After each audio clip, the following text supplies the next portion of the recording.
तो पडीक पडाव नाही म्हणून बरोबर, म्हणजे करायची. शेती पडीक पडू नये हा एक हेतू असतो. हा. हा आपला पारंपरिक व्यवसाय, जरी भांडवल वसूल होत नाही तरी पण काय करत शेतकरी हे शेती करत असतात.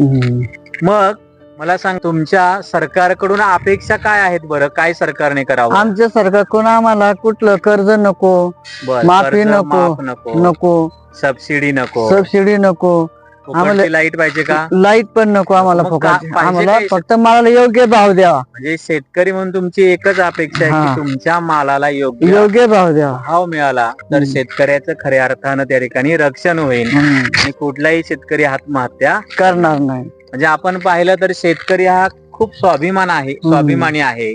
जगाचा तो पोशिंदा आहे.